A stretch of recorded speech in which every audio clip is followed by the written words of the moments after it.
So hello everyone, कैसे हैं आप सब लोग। मेरा नाम है दीपक और आप सभी का स्वागत है दीपक ग्राफिक हिंदी यूट्यूब चैनल पे।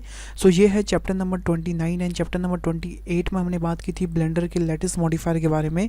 आई होप आपने वो वीडियो देख ली। अगर अभी तक आपने वो वीडियो नहीं देखी तो जाइए उस वीडियो को देखिए, क्योंकि उसमें मैंने आपको बताया कि आप कैसे किसी भी मॉडल को विदाउट एडिट मोड में जाए आप उसे रीशेप कर सकते हो एंड उसमें अलग अलग शेप्स क्रिएट कर सकते हो।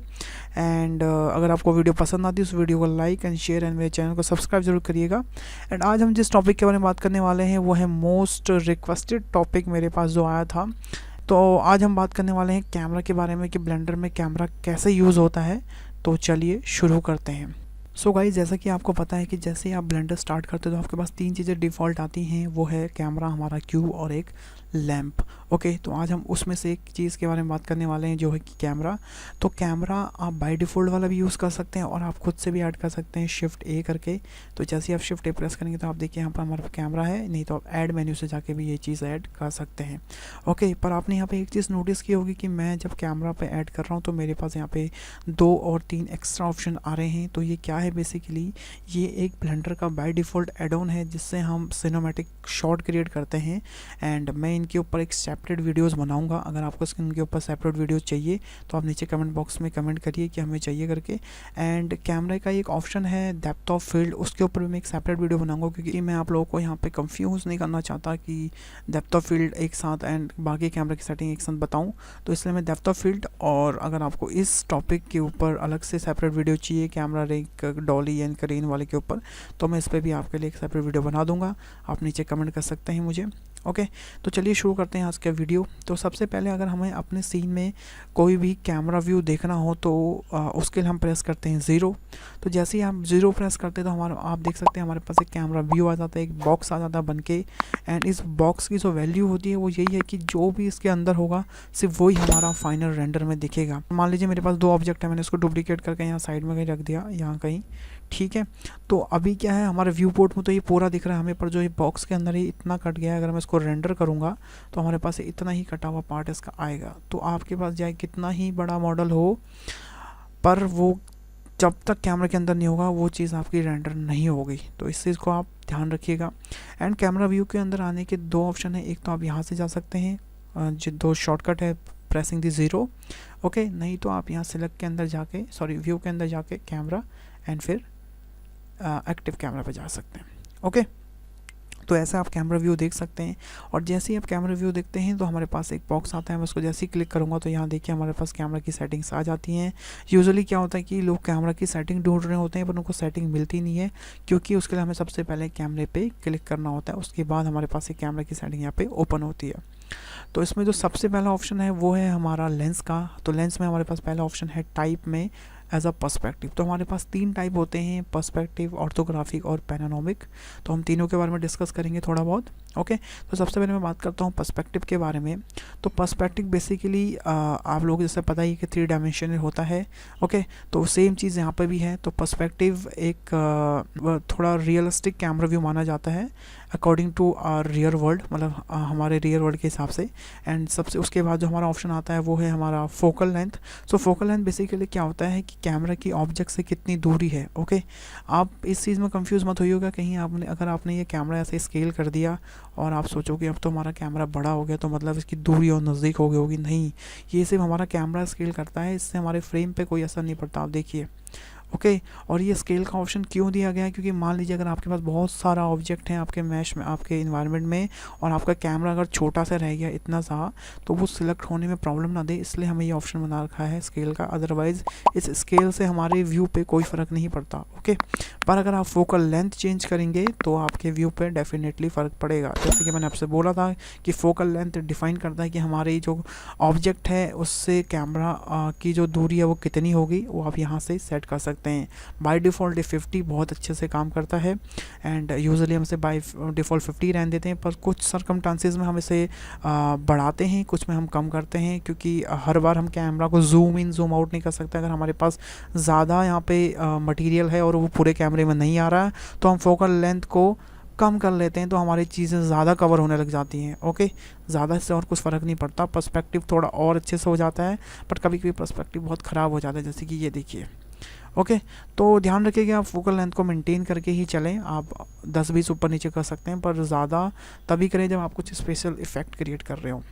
दैन जो लेंस की यूनिट है हम मिलीमीटर में ही यूज़ करते हैं, क्योंकि फील्ड ऑफ व्यूज़ मैंने ज़्यादा यूज़ किया नहीं है, पर जितना मैंने इसके बारे में पढ़ा है ये अकॉर्डिंग टू एंगल काम करता है, पर मेरे को इसका यूज़ अभी तक इतना ज़्यादा समझ में नहीं आया।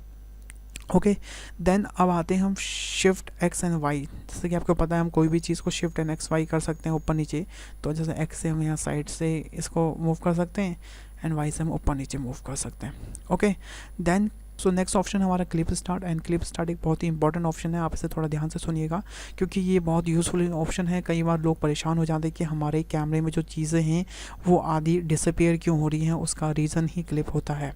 ओके, यहाँ पे ब्लेंडर में दो काइंड ऑफ क्लिप होती हैं। एक हमारा नॉर्मल क्लिप होती है जो हम मॉडलिंग करते हैं, जब डिटेलिंग में मॉडलिंग करते हैं तो हमारे पास एक क्लिप आ जाती है जिससे हम कोई भी डिटेलिंग वाले ऑब्जेक्ट में जाते हैं तो वहाँ पे हमारा मैश डिसेबल हो जाता है और हम डिटेलिंग नहीं कर पाते। और जब हम थोड़ा जूम आउट करते हैं तो इतना दूर होता है कि हम उतनी डिटेलिंग नहीं कर पाते। तो उसके बारे में आपको बता दूंगा नेक्स्ट चैप्टर में, पर अभी हम कैमरा के बारे में बात कर रहे हैं। तो क्लिप स्टार्ट बेसिकली कैमरा में क्या होता है कि जो हमारा कैमरा है वो हमारे ऑब्जेक्ट से कितनी दूरी पे है। ओके, अगर देखिए मैं इस क्लिप को इंक्रीज़ कर दूँ कुछ ऐसे, तो देखिए हमारी चीज़ें डिसअपीयर होना स्टार्ट हो गई। देख रहे हैं आप, ये देखिए ये। तो अगर मैं आपको थोड़ा सा इसको कैमरा भी ऑफ करके दिखाऊं तो आप देख सकते हैं कि यहाँ पे हमारा कुछ फ़र्क नहीं पड़ा है अगर आप ध्यान से देखें तो।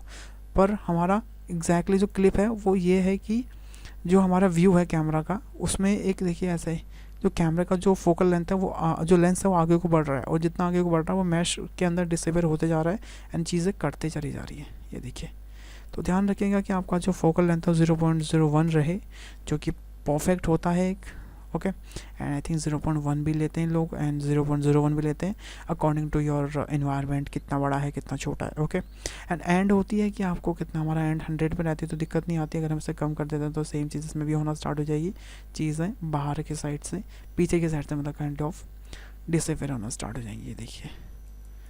ओके, डेप्थ ऑफ फील्ड के बारे में मैं एक सेपरेट वीडियो बनाऊंगा क्योंकि ये बहुत कूल ऑप्शंस है और आपको मैं अच्छे से समझाना चाहता हूँ कि आप, क्योंकि इससे हम काफ़ी अच्छे बुके इफेक्ट दे सकते हैं एंड काफ़ी अच्छा हम फोकस मोड जैसे होता है ना, पोर्ट्रेट मोड में हम फोकस लेते हैं, आधी चीज़ें फोकस्ड होती हैं, आधी चीज़ें फोकस में नहीं होती। तो इसके लिए मैं एक अलग से सेपरेट वीडियो बनाऊँगा एंड इसी के बाद आएगी वो वीडियो, आप टेंशन मत लीजिए। बाकी आपको अगर इसके ऊपर वीडियोज़ चाहिए कैमरा के इन डॉली कैमरा और क्रेन कैमरा तो नीचे कमेंट कीजिए मुझे। ओके, हम बात करते हैं नेक्स्ट टाइप, वो है ऑर्थोग्राफिक। सो ऑर्थोग्राफिक बेसिकली क्या होता है, ये 2D काइंड ऑफ हमारे जो मॉडल को 2D काइंड ऑफ सरफेस बना देता है जिसमें बेसिकली डेप्थ नहीं होती है। ओके, पर्सपेक्टिव में डेप्थ होती है, इसमें डेप्थ नहीं होती है। तो अब देखिए इसमें जो कैमरे का जो मुंह है ना वो भी थोड़ा सा जो फ्रेम है बेसिकली वो चेंज हो गया हुआ। देखिए पर्सपेक्टिव में ऐसे था, फोकल लेंथ थी, इसमें डेप्थ थी, इसमें कोई डेप्थ नहीं होती। ये देखिए, एंड जो यहाँ पे जो होता है ये बेसिकली ऑर्थोग्राफिक स्केल, इसके व्यू को कितना बड़ा चाहिए कितना छोटा चाहिए हम यहाँ से इसे डिफाइन कर सकते हैं। देखिए, ये देखिए, ये सिर्फ इसी चीज़ के लिए यहाँ पे हमारा होता है ऑर्थोग्राफिक स्केल। एंड देन इसमें सेम चीज़ है, ये शिफ्ट करने के लिए है एंड क्लिप स्टार्ट मैंने आपको बता दिया है। ओके, देन हम नेक्स्ट है वो है पैनोरामिक। सो जो पैनोरामिक होता है बेसिकली वो एक वाइड एंगल इन्वायरमेंट को कैप्चर करने के लिए होता है एंड इसमें भी काफ़ी सारे ऑप्शंस हैं जो ईवी एंड साइकिल के हिसाब से चेंज होते रहते हैं। जैसे कि ईवी में आप देख सकते हैं कि सिर्फ नॉर्मल ऑप्शंस हैं, पर अगर मैं इसी को यहाँ से रेंडर इंजन चेंज करके साइकिल कर दूँ तो हमारे पास कुछ और ऑप्शन आ जाएंगे, जैसे fish eye view and mirror ball, बहुत सारी चीज़ें हैं। अभी मैं इसको थोड़ा सा स्किप कर रहा हूँ क्योंकि जब हम डेप्थ ऑफ फील्ड वाले चैप्टर करेंगे तो मैं आपको इसके कुछ विजुअल बताऊंगा कि आप कैसे इसे एग्जैक्टली यूज़ कर सकते हैं। ठीक है, तो अभी के लिए हम इसे एज अ पर्सपेक्टिव रहने देते हैं एंड अब हम बात करते हैं नेक्स्ट के बारे में। ओके, अगला ऑप्शन है वो है कैमरे का। तो इसमें आता है एक सेंसर फिट जो कि अभी ऑटो पे सेट है, और जैसे मैं इसको स्केल करूँगा तो आप देख सकते हैं ये बेसिकली क्या होता है कि हमारे इन्वायरमेंट को थोड़ा और ज़्यादा दिखाने के लिए होता है। अगर मान लो आपको कोई चीज़ आपके कैमरे में फिट नहीं आ रही है तो आप सेंसर फिट का यूज़ कर सकते हैं, बट ये पर्सपेक्टिव से अलग है। ओके, यहाँ पे फोकल लेंथ एक अलग चीज़ होती है एंड सेंसर फिट एक अलग चीज़ होती है। आप इन दोनों को मिक्स मत कीजिएगा क्योंकि फोकल लेंथ एग्जैक्टली हमारे पर्सपेक्टिव को अफेक्ट करती है पर सेंसर फिट नहीं करता। अगर आप ध्यान से देखें तो आप देखिए यहाँ पे हमारी चीज़ें बहुत अच्छे से मेंटेन हो रहा है ग्रिड, पर अगर आप ये चीज़ फोकल लेंथ के साथ करेंगे तो हमारा देखिए हमारा ग्रिड बहुत ज़्यादा ख़राब हो रहा है। तो दोनों में बहुत ज़्यादा डिफरेंस है। ये सिर्फ हमारे को देखने के लिए, हमारा थोड़ा सा वाइड व्यू और करने के लिए होता है। देन इसमें भी 2 ऑप्शन आते हैं, एक हॉरिजॉन्टल वर्टिकल, तो कि नॉर्मल ही है। यहाँ पे हमारा हॉरिजॉन्टल व्यू बढ़ जाएगा सिर्फ, ओके, एंड यहाँ पे हमारे सिर्फ वर्टिकल ग्रिड बढ़ेगी। तो वो ऑटो पर रहता है तो वो दोनों साइड से इक्वल बढ़ता है, वो ज़्यादा अच्छा रहता है, ओके। देन हमारे पास कैमरे के पास एक ऑप्शन आता है 3 बटन का, इसमें हमारे पास बहुत सारे प्रीसेट्स होते हैं, ओके। एंड हमारे पास ब्लेंडर का अपना भी एक प्रीसेट होता है, काफ़ी कूल है वैसे, ये आप इसे यूज़ कर सकते हैं। बट अगर आप लोगों को थोड़ा बहुत कैमरा की नॉलेज है, तो अगर आपने कोई भी कैमरा यूज़ किया यहाँ पे, जैसे सोनी A55 या फिर सोनी EX1, या फिर आप आईफोन यूज़ करते हैं, आपने कैनन 100D यूज़ किया है, तो आपको जो सेटिंग्स है एग्जैक्टली यहाँ पे वो सेम सेटिंग मिल जाएंगी, तो जिससे आपको रेंडर निकालने में एक काफ़ी ज़्यादा आसानी होगी। जैसे अगर मैंने इसे क्लिक कर दिया, तो जब ये सेटिंग्स हैं ये उस कैमरा लेंस के अकॉर्डिंग हो गई हैं, जो हमारा कैनन 100D क्या होगा, ओके। जो उसे यूज़ करता है उसको सब चीज़ें सिमिलर लगेंगी यहाँ पे, ठीक है। तो यहाँ से आप कैमरा चेंज कर सकते हैं, हम बाय डिफ़ॉल्ट से ब्लेंडर ही रखते हैं क्योंकि हमारा ब्लेंडर ही बेस्ट रहता है अभी तक के लिए। देन हम आ जाते हैं हम सेफ़ एरिया पे। तो यहाँ पे आप देख सकते हैं हमारे पास जैसे मैंने सेफ़ एरिया इनेबल किया, तो यहाँ पर हमारा एक ग्रिड बन के आ गया, जैसे कहते हैं काइंड ऑफ मार्जिन, कि आपको कितना रेंडर में ही दिखाना, कितना आपको सेफ़ एरिया में चीज़ें रखनी है, कितनी आपको जैसे होता है ना negative area and fill area, तो हमको कितनी चीज़ें फिल एरिया में रखनी, कितनी आपको नेगेटिव एरिया में रखनी, तो आप यहाँ से वो चीज़ें डिफ़ाइन कर सकते हैं जब आप कोई चीज़ एग्जैक्टली प्रिंट के लिए रेंडर कर रहे हो, ठीक है। आप यहाँ से safe margin increase and decrease कर सकते हैं। एंड ये जो होता है हमारा एक्शन सेफ मार्जिन, तो दोनों में क्या डिफरेंस होता है, बेसिकली जो एक्शन सेफ मार्जिन होता है वो हमारी चीज़ों को ज़्यादा नहीं काटता, मतलब जो कम इम्पोर्टेंट चीज़ें होती हैं उनको अगर वो कट भी जाए तो वो सेफ एक्शन मार्जिन के अंदर आती है। पर जो टाइटल मार्जिन होता है वो हमारा मेन मार्जिन होता है, जिसके अंदर हमारा होल मॉडल आता है। तो इसको इन दोनों में सिर्फ यही एक फ़र्क है, ओके। देन यहाँ पर एक ऑप्शन आता है centre cut from safe area, जिससे आप खोलेंगे तो इसके अंदर हमारे पास टाइटल का भी ऑप्शन आ जाता है। मतलब हम अगर हमारे को रखना क्या है, जैसे होता है ना हम इंस्टाग्राम वगैरह के लिए कोई चीज़ें बना रहे होते हैं, तो हमें वो चीज़ मेंटेन करनी होती है, हाँ भाई 1 बाय 1 में आना चाहिए, तो हम यहाँ से वो चीज़ें मार्जिन दे सकते हैं, ओके। कि क्या होगा कि ये चीज़ हमारी इंस्टाग्राम पे जाएगी तो ऐसे लगेगी, वेब पेज पे जाएगी तो ऐसे लगेगी, वीडियो फॉर्म में जाएगी तो ऐसे लगेगी, तो हम यहाँ से वो चीज़ें मेंटेन करते हैं।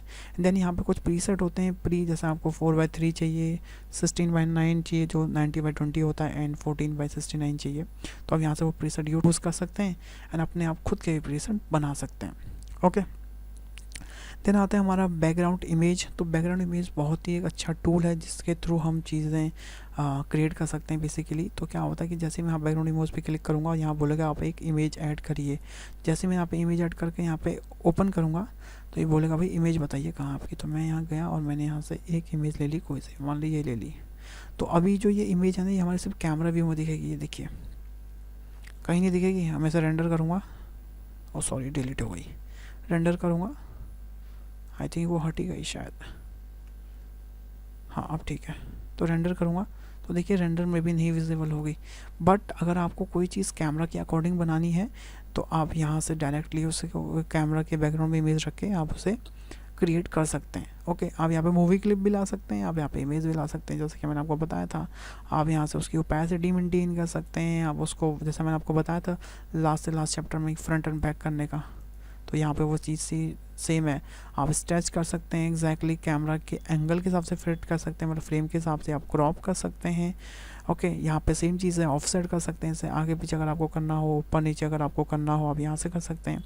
रोटेट कर सकते हैं इसको according to your suitability. Scale कर सकते हैं अगर आपको स्केल करना है, क्योंकि आप मैनुअली इस पर काम नहीं कर सकते, वैसे आपको इसे फ्लिप कर सकते हैं, आप इसे हॉरिजॉन्टल फ्लिप कर सकते हैं। यूज़फुल है, काफ़ी टाइम यूज़ होता है। मैं आपको आगे इसके यूज़ भी बताऊंगा कैसे हैं। जैसे यहाँ पे सेम चीज़ आ रही है, सिंगल इमेज सीक्वेंस मूवीज़, जैसे मैंने आपको बताया था जब हम ये वाला ऑप्शन कर रहे थे इमेज एज अ प्लेन वाला, तो सेम चीज़ यहाँ पे भी वो अप्लाई होती है, ओके। आप यहाँ से इसे व्यू पोर्ट से डिसेबल भी कर सकते हैं, आप इसे काट भी सकते हैं, अप टू यू सारा कुछ, ओके। तो यहाँ पर ऑप्शन आता है व्यू पोर्ट डिस्प्ले का। तो इसमें बहुत ही नॉर्मल सी चीज़ें जैसे लिमिट, तो लिमिट का हमारे पास एक सेंसर दिखा दे कि इसकी लिमिट कितनी है, ओके। आप यहाँ देख सकते हैं। वैसे ही मिस्ट होता है, मिस्ट बेसिकली होता है दो ऑब्जेक्ट के बीच का जो डिस्टेंस दिखाता है, बेसिकली ये सेंसर वही वाला है जो हमने यहाँ छोड़ा था सेंसर, ठीक है, ओके। देन जो नेम है, नेम को अभी आपको यहाँ दिख नहीं रहा होगा, तो बेसिकली आप यहाँ क्लिक करेंगे तो यहाँ आपको देखो नेम दिखेगा, ओके। देन जो नेक्स्ट ऑप्शन है यहाँ पास आउट का, ये बेसिकली क्या होता है कि ये काम करता है हमारा कि यहाँ पे भी हमें पता चल रहा है कि इतना हमारा कैमरा व्यू है। अगर मैं इसको ऑफ़ कर दूँ तो हमारा व्यू पोर्ट और कैमरा व्यू दोनों सेम हो जाते हैं, जो कि यूजुअली सही नहीं है। इसलिए आप यहाँ से इसकी ओपेसिटी इंक्रीज़ एंड डिक्रीज़ भी कर सकते हैं। ओके, भैया जो कंपोजिशन गाइड है, बेसिकली अगर आप कोई कंपोजिशन के हिसाब से चीज़ें बना रहे हैं तो यहाँ पे हमारे पास ये जैसे होता है ना rule of third kind of चीज़ आ जाती हैं। यहाँ पे सेंटर है, देखिए यहाँ सेंटर से अलाइन करना है आपको, डायगोनल चाहिए कोई चीज़ें, रेशियो वाइज चाहिए, एंगल ए, एंगल बी, ठीक है। आप इसे पढ़ भी सकते हैं इनके बारे में ब्लेंडर की साइट पे जाके, एंड हारमोनी, ठीक है। तो ये सब थोड़ा कंपोजिटिंग के सेक्शन में आ जाता है, मतलब अगर आप थोड़ा फोटोग्राफी से रिलेटेड कुछ काम कर रहे हो तो। एंड कस्टम प्रॉपर्टी में यहाँ पर जैसे आप ऐड करेंगे तो यहाँ पे बेसिकली कुछ ऑप्शन आते हैं। ये कस्टम हम तब यूज़ करेंगे जब हम ड्राइवर्स पे काम करेंगे, क्योंकि तभी हम इसको यहाँ पे चीज़ें ऐड कर सकते हैं, अदरवाइज इसका कोई यूज़ नहीं होता। ओके, तो ये तो होती है हमारी कैमरा की सेटिंग्स। अब मैं आपको बताता हूँ कुछ बेसिक सेटिंग्स जो हम बेसिकली यूज़ करते हैं। तो अभी आप देखिए कि अगर मान लो आपको ये क्यूब रोटेट करना है और आप इसे रोटेट करेंगे तो ये रोटेट नहीं होगा। देखिए आप कैमरा व्यू से बाहर आ जा रहे हैं, जैसे आप इसे रोटेट कर रहे हैं आप कैमरा व्यू से बाहर आ जा रहे हैं, ठीक है। अगर आप वैसे ही इसे रोटेट करेंगे ये बहुत अच्छे से रोटेट हो रहा है, पर आपको अगर कैमरा एंगल में ही, कैमरा व्यू में ही चीज़ें रोटेट करनी है तो आप यहाँ से बाहर आ जा रहे हैं। उसका रीज़न ये है बेसिकली आपको एन प्रेस करना है, क्योंकि हमारा कैमरा भी लॉक है। उसका रीज़न बेसिकली क्या है कि हमारा जो कैमरा है वो भी लॉक है, तो आपको एन प्रेस करना है, उसके बाद आपको व्यू में जाना है और यहाँ पर ऑप्शन आता है कैमरा टू व्यू, आपको बस ये क्लिक कर देना। अब जैसे ही क्लिक करेंगे आपके पास एक लाइन यहाँ पर आ जाएगी, मतलब ये चीज़ अब एक्टिव हो चुकी है। अब आप चीज़ें कैमरा एंगल के अंदर ही घुमा सकते हैं। ओके, ये चीज़ आप ध्यान रखिएगा, क्योंकि ये चीज़ काफ़ी लोग परेशान हो जाते हैं कि ये क्या हो रहा है हमारे साथ। ओके, अगर आपको मान लीजिए आपको ये व्यू सही लगता है, आपने ये व्यू सेट करा, उसके बाद आप इसे लॉक कर सकते हैं, ताकि आपसे अगर गलती से जूम इन जूम आउट भी हो जाए तो आपको जो camera view as it is set रहेगा और आपको कोई दिक्कत नहीं आएगी। ओके, तो ये थे कुछ कैमरा के बेसिक्स एंड कुछ प्रॉपर्टीज़ जो इसमें हैं नॉर्मली एंड जो सबको मिलती हैं। एंड नेक्स्ट चैप्टर हम बात करेंगे डेप्थ ऑफ फील्ड के बारे में, एंड उसके अगला नेक्स्ट चैप्टर होगा वो होगा कैमरा स्विचिंग, एंड तीसरा जो होगा वो होगा इन सब के बारे में। अगर आप लोग मुझे कमेंट करके बोलते कि हाँ हमें ये चीज़ चाहिए, ठीक है, तो हम इन चीज़ के बारे में बात करेंगे। एंड मिलते हैं नेक्स्ट चैप्टर में, तब तक के लिए अपना ध्यान रखिएगा। And please guys subscribe my channel. अगर आपको वीडियो पसंद आई तो इस वीडियो को लाइक कीजिए, मेरे चैनल को सब्सक्राइब कीजिए एंड ज़्यादा लोगों के साथ शेयर कीजिए। एंड अपने वैल्यूएबल कमेंट्स, अपने वैल्यूएबल सजेशन नीचे दीजिए। एंड मिलते हैं नेक्स्ट चैप्टर में, तब तक के लिए अपना ध्यान रखिए। Bye bye.